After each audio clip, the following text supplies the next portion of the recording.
Broncos lose to the Chargers 34-27, and they pissed this game away, getting outscored in the second half 21-6. And there is plenty of blame to go around, and we'll break all that blame down in just a second.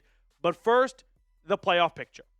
Denver has now fallen behind the Chargers. They were swept by LA this season, so the Chargers have the head-to-head tiebreaker, which means the Broncos do not have the head-to-head tiebreaker with essentially every team in front of them in the playoff picture.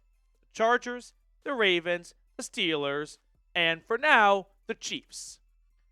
This is a game that really boils down to a couple of key mistakes at key moments.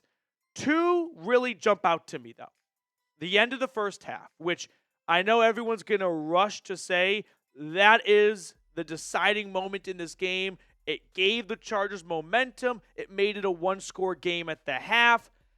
It's a bad ending to the first half by Sean Payton, and I think the winning over the last couple of weeks has erased some of our memories to really poor end of first half moments. Remember like last year? I know, going back a little bit here. Was it last year when he called a timeout for the Chiefs in Kansas City and saved them time and they scored? There have been some bad mismanagement to the end of halves over Sean Payton's run in Denver. But I don't look at that as that was the deciding moment in this game. Because what did Denver do to start the second half? They marched down the field. They got 3 points. They got a field goal. So they quickly erased that Chargers momentum and that Chargers 8-point deficit. For me, the turning point of this game was Justin Strnad getting an unnecessary roughness penalty when Justin Herbert was sliding. And I know people are going to say, no, it was too close and that's on Herbert. It wasn't. That's called 10 times out of 10. It gave the Chargers first and goal. They scored a touchdown. And instead of going into that last drive down 2 scores, you would have been down 1 score. And so for me, that was the turning point in this game because from then on out, the Chargers offense was rolling and Denver's defense unfortunately picked a bad day to have the worst game of the season. They averaged 17 points against. They gave up, I'll ignore the field goal at the end of the first half, not a single defensive player is on the field for that entire sequence. They gave up 31 points, more or less double than what they average. The Broncos offense was awesome in the first half. They marched down the field, 3 touchdowns on 3 drives. They ran the ball well. They were doing everything I prescribed in my keys to victory. Chargers run defense couldn't stop a nosebleed. They had to win in the trenches. They were winning in the trenches. But as the game went along, unfortunately, Bo Nix showed us more of what we saw in weeks 1 through 2 than weeks 5 through 11. There was essentially no downfield passing whatsoever. I'm not sure if Nix's 5 interceptions the last 2 games made Sean Payton afraid to call up or dial up any long passing routes, but every single pass for Nix, and I can't wait to look at his passing chart, was essentially behind the line of scrimmage or within 2 to 3 yards of the line of scrimmage. Over the course of 4 quarters, it's hard to sustain an offense that can drive down the field like that time and time again without any explosive plays.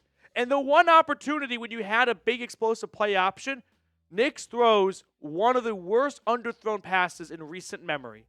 And Marvin Mims missed out on what would have been a walk-in touchdown. I mean, Denver executed everything I wanted to see them do. They did not sleepwalk in the first half like they did the first time they played the Chargers. Sure, Bo Nix wasn't quite as mobile as he had been earlier in the year, but he had some nice runs and some good movements. They ran the ball well in the first half, but in the second half, that offense came to a screeching halt. Nix finishes 29 of 40, 263 yards and 2 touchdowns. People are going to look at that and say, wow, Nix had a pretty nice game. If you watch the game, yeah, he made some good decisions at times, taking what the defense gave him, but he was afraid, it looked like, to throw the ball past the first down marker. I think I can count on one hand how many times in 40 attempts Bo Nix threw it downfield 10-plus yards. Everything was dink and dunk. And the Chargers defense woke up to that and figured it out and had a game plan in the second half. And all they needed was their offense to make some opportunities out of the stops the defense was giving them. And they did. The run game for the Broncos, it showed some more life than we had seen in previous weeks. Estime, who was the starter tonight, 9 carries, 48 yards, had a touchdown. It was like a bizarre cast and crew of scoring touchdowns, by the way. It was Javonte Williams, it was Michael Burton, it was Devon Vele, all in the first half, and then no touchdowns to show for in the second half. But for me, the big takeaway from this game is Denver's defense. If you really want to find one guilty party, if that's the way you operate, I'd point the finger at the Broncos defense. They made a nice stop in the second half with under 10 minutes to go to get the ball back to the offense at the 45-yard line, which Bo Nix promptly took a sack and pretty much killed that drive. But even when the offense punted it back to the Chargers, they had 1st and 10 at their own 10-yard line, and they marched 90 yards in 2 minutes and put up a game-sealing touchdown.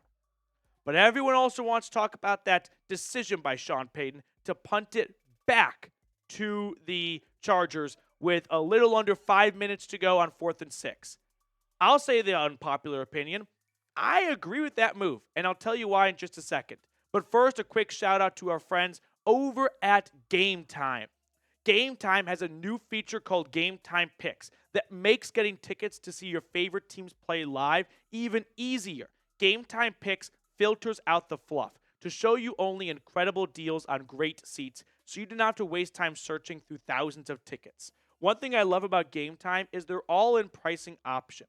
Toggling this feature shows the total upfront cost with no surprise fees at checkout. Plus, they offer the Game Time guarantee. If you find tickets in the same section and row for less, Game Time will credit you 110% of the difference. So take the guesswork out of buying tickets with Game Time. Download the Game Time app, create an account, and use code CHATSPORTS for $20 off your first purchase. Terms apply. Again, create an account and redeem code CHATSPORTS for $20 off. Download Game Time today. What time is it? Game time. Let's talk about that key decision Sean Payton made. Here's the scenario. 4th and 6. You're at your own 49-yard line.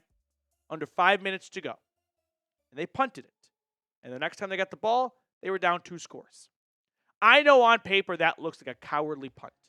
But the analytics that somehow always spit out, go for it. I think they're just programmed to say go for it no matter what, because that's the more fun thing to do. What that analytics tells you is, based on the history of football, in this situation, the probability of winning the game when you punt it versus when you go for it, based on all of recent examples, all of history in our database. That database does not tell you or factor in you have a defense that is number 1 in the NFL in points allowed, and you have a rookie quarterback who has not really had a great game of throwing the ball down the field. And on 4th and 6, you would need him to make a little bit of a big-time throw. So I don't fault Sean Payton for punting it there.